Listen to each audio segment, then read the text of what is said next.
Hi everyone, Corey Barker here with a special 3-part tutorial on creating the Shabang poster. Some of you might have seen.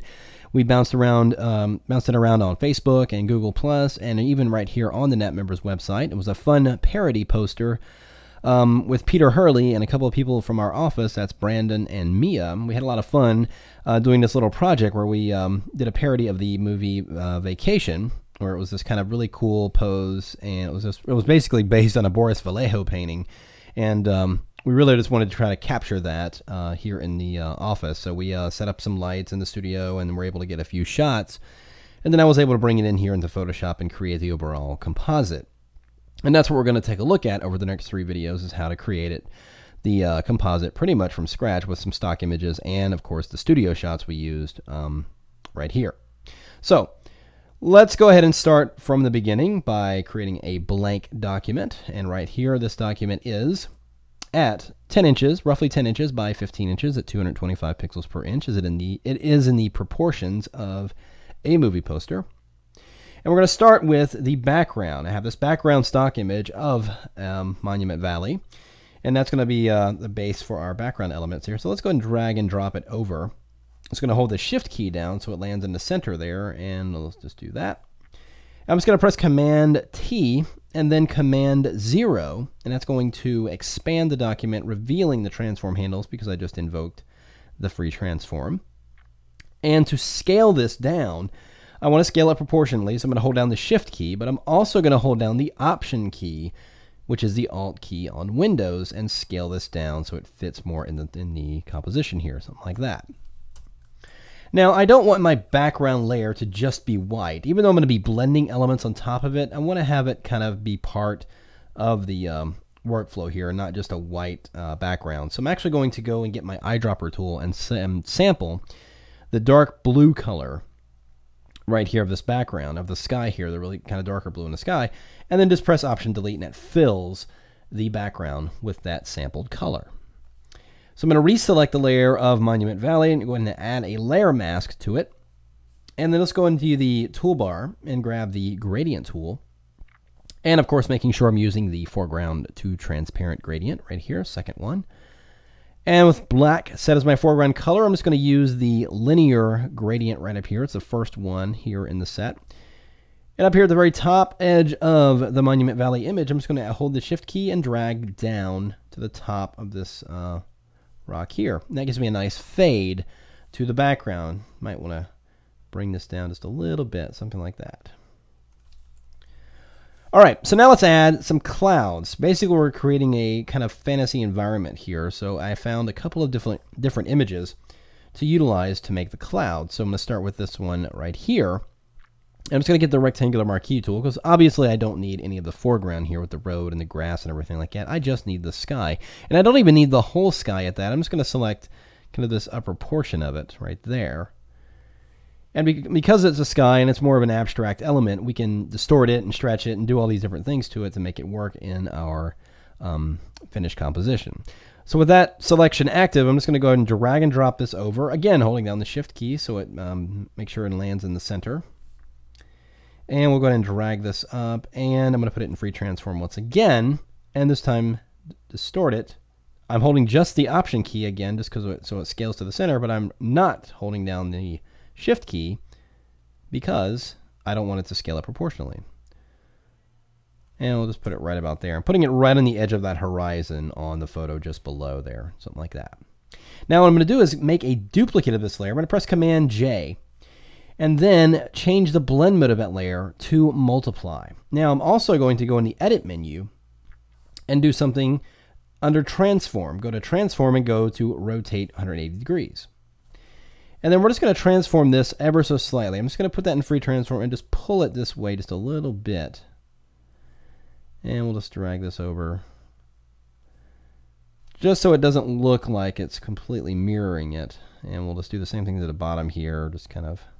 You can even warp it if you want, just kind of like push these things around just so they don't look like they match up or are mirrored or anything like that. So there we go.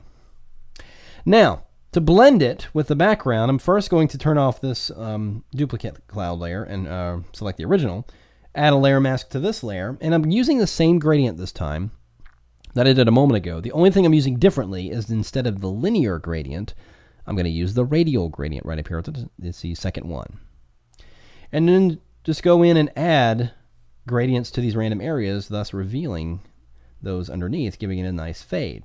We do the same thing to this layer as well. I'm going to add a layer mask and just give it a fade around the elements I want to see, and even take care of that harsh edge there. And there we have the base of our sky. Now we're going to add one more element of sky to this from a different photo, and this is something you should really experiment with, is playing around with different parts of photos. When you look at stock images, it's helpful to look at parts of the image and not just as the entire image. You can find some very useful things just breaking it down. Now, in this image, I'm just going to go in and get my rectangular marquee tool again, and I'm going to draw on the right side here. I don't want to get any of the sun or any of that, or as minimal of that glare as much as possible. I like the texturing of the clouds here. So I'm just going to keep that area selected, something like that. And I'm going to go ahead and bring this over to my active file. Again, holding down the Shift key as I drag and drop. There it is. And now I'm just going to take this and rotate it just a little bit. And I think I'm going to go ahead and flip it horizontally too. If you just right-click or control-click on the object here, you can just go down here and choose Flip Horizontal. Oh, not Flip Vertical, but Flip Horizontal. And then we'll scale this so it fits in the overall image. Again, it is an abstract element, so sampling it up like this isn't going to make that big of a deal. And I'm going to change the blend mode of this from normal to overlay. And you can see it's kind of taking on this different kind of varying textures and varying colors, giving it kind of that fantasy look. And this is just by merely blending several different cloud elements to achieve that effect. It's unnatural for it to look like this. This is more fantasy, but that's what we're going for. We're going for that fantasy look that we saw in that cover. Let's just kind of stretch this here a little bit. There we go. Something like that. There we go. All right. Looking pretty good. All right, so let's now look again at the original image we dropped in here, which is that Monument Valley image. Not really jiving with the sky that we've got going on here. We've got this kind of bizarre, varying colored fantasy sky happening here, and yet the ground looks like it's a normal day. So let's play with that a little bit. So I'm going to make a duplicate of that Monument Valley layer, and let's go ahead and colorize it. I'm going to go to the image menu, go to Adjustments, and choose Hue Saturation. And I'm going to check on Colorize, and let's just get a color that kind of matches or is the same tone as the sky. Let's build up the saturation there, bring it a little bit more warmer, about something like that. And I'm going to change that blend mode from normal to multiply, and it's going to darken that image quite a bit. Now I'm going to reselect the original layer because we've got still a little bit of oversaturation of color going on here. So I'm going to, while the original layer is selected, I'm simply going to press Command U or Control U if you're on Windows, and that's going to bring up that hue saturation window. I'm just going to go in here and take the saturation down just a bit. And let's go with about -40 on that.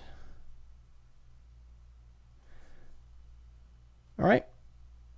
So you can see the difference there, taking that saturation down quite a bit. I'm going to reselect that layer we colorized and just do a little bit of a levels adjustment on that, make it a little bit darker. Let's perhaps even experiment with a different color. No.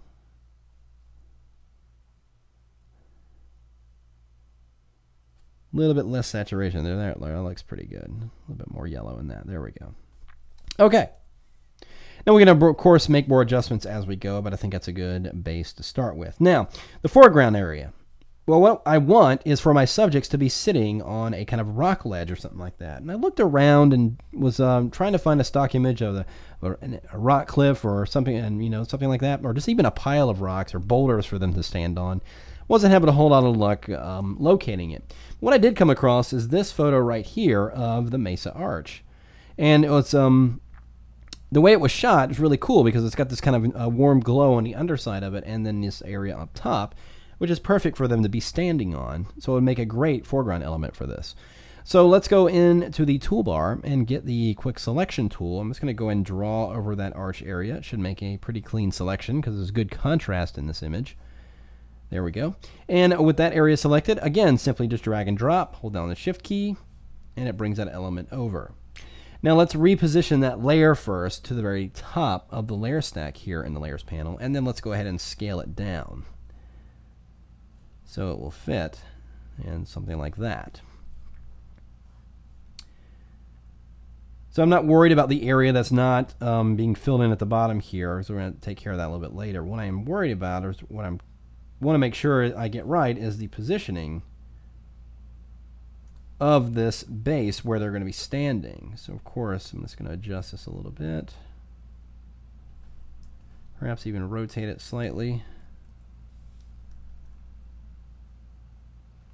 roughly in that there. And of course I will readjust the positioning once I get the subjects extracted and over into this layout and go ahead and start finishing it up. So that's what we will do in the next video. We're gonna go ahead and start with the subject, the studio shot we did of Peter Hurley and the other two, and then go ahead and get that extracted and bring it into this and finish the overall composite. So join me in the next video.